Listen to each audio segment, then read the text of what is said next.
Welcome to The Stone Wolves, a Galactic Football League novella. Written by Scott Sigler and J.C. Hutchins. Performed by Scott Sigler.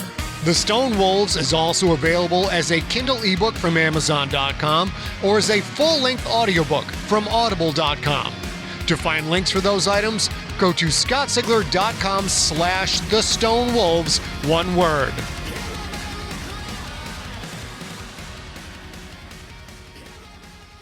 Hello, everyone. Welcome to episode number 1 of The Stone Wolves. We got about 17, 18 minutes worth of story for you today. It kicks off with a bang, and then there's a logical break, which will lead us to episode 2, which is about 40 to 41 minutes. So a little bit less this week, a little bit more next week. Put in a bag, shake it up. Everything comes out with sprinkles. We're super pumped to bring this one to you. Remember, this falls between the end of GFL Book 5, The Champion, and the start of GFL Book 6, The Gangster. I know we already released The Gangster in the podcast feed. It was a very tough call that Ariel Girl and Big John Viscara and I went through trying to figure out, knowing that you guys know the universe so well. We were trying to figure out what was the best way to give you a delightful reveal and a surprise you didn't see coming. And that was why we decided to put The Gangster out first, only for you lovely, lovely junkies who knew everything inside and out. I think as people discover the series going forward in the future, it's going to be perfectly logical for them to go through Book 5, The Champion, then The Stone Wolves, then go into The Gangster. So you may know some of the reveals if you've already listened to The Gangster, but you do not know all of the reveals. My friend, knowing some of the reveals in The Stone Wolves and experiencing those reveals in real time in The Stone Wolves is comparable to looking at a Polaroid of a hurricane and being strapped buck naked to an oak tree in the center of that hurricane right when the eye of the hurricane goes by, and you get inundated, buffeted, slapped around about the midriff and the torso and the face with gale force winds. That is what it will be like for you to listen to the Stone Wolves, even though you think you know what is coming.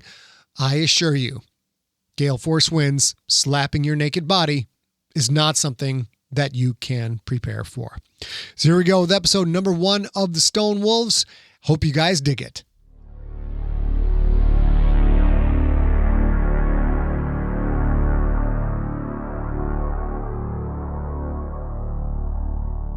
The Stone Wolves, a GFL novella. Chapter 1, The Killer. The killer descended upon the world like an apocalyptic comet. There were soldiers to kill. Soldiers guarding a secret compound on Laramie 3. Humans, Heavy G, Snarling Key, Slobbering Sklorno, Quith, maybe even some Hurrah. They would all die. If they treasured their life in the first place, then they shouldn't have signed up. The soldiers represented an emerging faction within the galaxy-spanning network known as the Zoroastrian Guild. Members of the Guild were either dubbed fearless freedom fighters or gutless terrorists, depending on what news network you might favor, or what drinking establishment you frequented, or how hard the boot heel of the Craterakian Empire was crushing your planet's will on any given week. The Zoroastrian Guild had a cancer, a rot, corrupting the organization's core, scattered dots of black fungus spreading across the surface. The Guild was changing, shifting. What had been a unit of disciplined revolutionaries fighting an occupying army had become a band of murderers that indiscriminately slaughtered civilians in the name of liberty. Civilians and other members of the Guild. Guild leaders had been executed.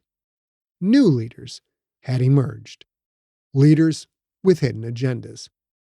The killer didn't know the reason for this shift from covert honor to outright barbarism. From tactical strikes and targeted assassinations to indiscriminate bombings and newly created orphans, widows, and widowers. No one knew the reason. but everyone knew the corruption's fuel source, a mysterious supply of priceless gems. Some guild members who had once fought for freedom now fought for money. No matter how vile the job, someone, somewhere, was ready to do it for the right payday. A random guild member had tagged the new faction with the name Vermata, an ancient word meaning eclipse. Maybe that nickname had been meant as a joke, gallows humor in the face of internal destruction, but the name stuck. The Vermata's influence had taken root.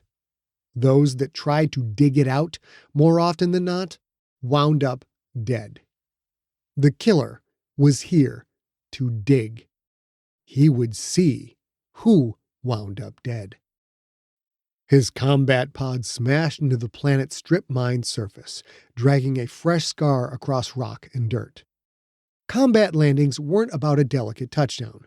They were about speed. Come down fast, land just soft enough that the passengers didn't become biojelly, then get out quick and get clear. The killer was on the ground even before the pod crunched to a full stop. He wore tactical combat trousers, boots, and webbing brimming with ammunition. Over it all, a long cloak. 4 strange, dense cables curled up from the cloak's back, reconnecting at the right shoulder. Those cables glowed for an instant, then the cloak shimmered and matched his surroundings, providing near-perfect camouflage. Across the bare skin of his face, patterns glowed red, the product of subdermal tattoos he'd installed years ago. Those patterns were fiery beacons in the twilight. His eyes blazed the color of blood. His black dreadlocks whipped behind him like a clothesline bedsheet as he raced across the cracked surface. As he moved, he pulled the cloak's hood over his head, and the killer all but vanished into the night itself. He sprinted toward the Vermata compound. He cared not for stealth, not yet. He knew his enemy had seen him coming in. Better for them to know the killer had come for them. His legend bred fear, and fear made it hard to aim straight. It was not lost on him that these Vermata were still, technically, members of the guild, just like he was. Long ago, he'd killed his own countrymen in the name of service. Those memories haunted him, but this was the first time he would use his talents against his fellow revolutionaries. But the Vermata soldiers weren't his comrades. Not anymore. They had taken from him his most prized possession, someone he valued more than his own life. They had taken her. He would take her back. And for their transgression, they would all die. Druge stared at the map display, at the red dot that marked the killer's location. As that dot reached the first ruined buildings on the ghost town's outer limits, the blue dots representing Druge's mercenaries closed in. Then the red dot blinked out. In the fortified basement of a once-abandoned mansion, Druge Thorne screamed at his 6 techs, demanding they get that red dot online. They screamed back, saying they were trying, saying the target must have some kind of signal scrambling technology that made him invisible to scanners. The first blue dot blinked out. That wasn't due to stealth tech, wasn't because of a malfunction. That mercenary was dead. The second blue dot fluttered briefly, then also went dark. Druge's mercenaries were hardened killers, combat vets, sentients who had fought and bled and taken life dozens of times over. How could they go down so fast? The monitors blared with the sounds of the mercenaries out in the ghost town, their weapons firing, their shouts and commands to one another, the noises of their deaths. The third blue dot blinked out. Then the fourth, 100 meters from the third. Then, all at once, the fifth, the sixth, and seventh. Druge felt a coppery sensation in his belly. Fear. He'd heard of the killer. You couldn't be a member of the guild and not hear about the legendary man. The rumors were apparently true. 200 meters from the mansion, the 8th blue light blinked out. 150 meters, the 9th and the 10th. 100 meters out, the 11th. The blinking out blue lights were an inverse tracer bullet, a breadcrumb path of destruction drawing inexorably closer. The 12th. The 13th. Cameras were positioned all over the ghost town. Some showed nothing but empty streets, collapsing buildings decorated with faded peeling paint. Others showed Druge's men moving, hopefully, toward the threat. All it would take is one lucky bullet, one lucky shot, and this would be over. Occasionally, the camera showed a brief flash of something that was there, then wasn't. When that happened, sometimes the monitor showed a disemboweled key falling, a decapitated human, a Sklorno riddled with holes that sprayed clear blood. The techs figured something out. In the holotank, the red light flicked on, then off, then on, a staccato rhythm that brought forth a special kind of terribleness. The red light blinking at 50 meters away, then reappearing at 40, out at 30, back at 20. Each time the blinking red connected with a steady blue dot, the dots would seem to combine, become a brief blip of purple before the blue winked out for good and the red would zip onward toward its next victim, relentless, ravenous. Was the killer using a gun, a sword, a knife? Druge didn't know, and it hardly mattered. At the rate the killer moved, and at the rate Druge's mercenaries died, the man would soon reach the old mansion. And then the murderous monster would butcher his way down to the heart of the building, toward the basement safe room. The techs in the basement weren't just wireheads. Each one of them was a life-taker almost equal to those on the surface. If the soldiers up there couldn't stop the killer, would the ones down here stand a chance? No. Would Druge? He knew he would not. Druge was a soldier. Hiding did not suit him. He hungered to be out there, commanding from the field. But he also valued his life and the lives of his family.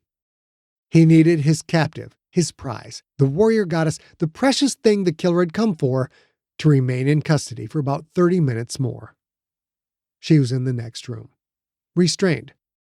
On a table next to her, Druge's knife, slick with blood. She would live, but she had yet to give up the information Druge had been paid to retrieve. The warrior goddess wasn't stupid. All the noise, the commotion, she would know Druge was under attack. And, knowing such, she would find the resolve to hold on no matter what he did to her. The interrogation was over. Druge had failed there. But the mission could continue. If he got her off planet, the real professionals could take over. They would have all the time there was to carve out whatever secrets she contained. Druge's eyes flitted to an upper quadrant of the holotank, to the countdown clock position there. A key gunship, commanded by fellow Vermata operatives, was on its way to the old mansion. It would land in roughly 24 minutes, then snatch up Druge, his family, and the warrior goddess. Delivering her would elevate him to the highest ranks of this new faction within the Zoroastrian Guild. No more commanding a freezing base at a pissant abandoned mining town in the mountains of Laramie III. He would move up the ladder, be tapped for more missions. Soon, he'd be set for life, the future of his children guaranteed by more gemstones than he could hold in both hands. Soon, the galaxy would know his name. Thorn. Yes, exactly. Thorn. He blinked. Wait, that had been a voice. A voice from the holotank. He glanced back to the center of the tank. There, seeming to stare straight at him, was a face lined with blazing red lights, lights that blurred the nose, The eyes, the mouth, the chin. Those lights were a form of camouflage, meant more to generate fear than to hide the man's identity, but it did the latter almost as well as the former. Thorn, I'm coming for you. The killer. Black dreadlocks, hanging like shadowy snakes. Eyes wide with hate, with a lust for killing. Druge checked the camera's location. It was inside the mansion. The holotank went dark. The killer had broken the camera. Druge screamed orders, calling all units back to the mansion. Techs switched through the mansion's cameras, a rapid-fire pulse of images, as they sought some glimpse of the demon, searched for intel to feed the converging mercenaries. Druge heard the battle not only from the holotank speakerfilm, but dimly through the armored ceiling itself. Gunfire, explosions, screams. The holotanks locked into surveillance cameras in a former large dance hall converted to a military ops center.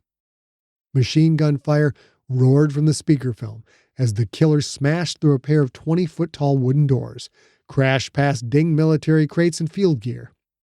He slid to a stop beneath an enormous mosaic of a woman, a decades-old salute to a former mining director's wife, perhaps. The brown tiles that made up her eyes seemed to gaze disapprovingly upon the unfolding violence. 3 of Druge's mercenaries rushed into the room just as the killer seemed to fade into the walls themselves. The mosaic vanished in a haze of shattered tile and dust. A mercenary went down, a blue light blinked out. Then another. The last, a heavy G-man, turned in place, confused, wondering where his enemy was, when a hand slid out of the air, locked on his neck. Druge saw the glowing red lines of the killer's face as the hand rose, lifting the heavy G as if he were nothing but a paperweight. The heavy G sailed across the room, smashed into the wall, fell to the ground, and did not move. The strange cloak shimmered. In the holotank, Druge stared at the killer. A big human man, so big he might have passed for Heavy G himself. The killer held a massive 5-shot revolver in his equally massive hand. Beneath the gun's thick barrel, a wide, jutting blade glazed with blood and dust. The pistol could be used either as a firearm or as a hatchet. That blade, powered by the huge man holding it, Druge thought of the decapitated soldiers, wondered if he might be the next victim. Bile, hot and acidic, filled Druge's mouth. I'm coming for you, the killer said, locking eyes with one of the cameras watching him. You took what matters to me. I'll take what matters to you. That fear in Druge's gut churned, spread through his limbs. What matters to you? He glanced to the sealed door at the back of the basement, before which stood a human woman armed with an automatic rifle, a short sword strapped to her thigh. This woman had one mission and one mission only. Protect what lay behind that door. Druge's husband. Druge's 10-year-old daughter. In the holotank, the killer smashed through another set of double doors on the far side of the makeshift ops center. More hurricane than human, the beast rushed down another hallway toward what waited at its end. A stairwell that led to the basement. The man wasn't even bothering to hide himself anymore. He wanted Druge to know he was coming. Wanted Druge to know he was close. The killer would dash down the stairs, but he couldn't do much once he came face to face with the basement's blast door. Druge knew. The door was made from 3 feet of reinforced crysteel. Nothing short of an air-to-surface missile could penetrate it. The killer would never get inside. Druge calmed himself. He'd prepared for this. He was always prepared. The entire basement control room was armored and sealed. The gunship could use high-caliber anti-personnel guns to strafe the mansion, turn wood into splinters and stone into powder. The killer could hide from sensors and from sight, but he wasn't invisible to the thousands of bullets that would soon take away any hiding place he sought. Druge only had to hold on a little while longer.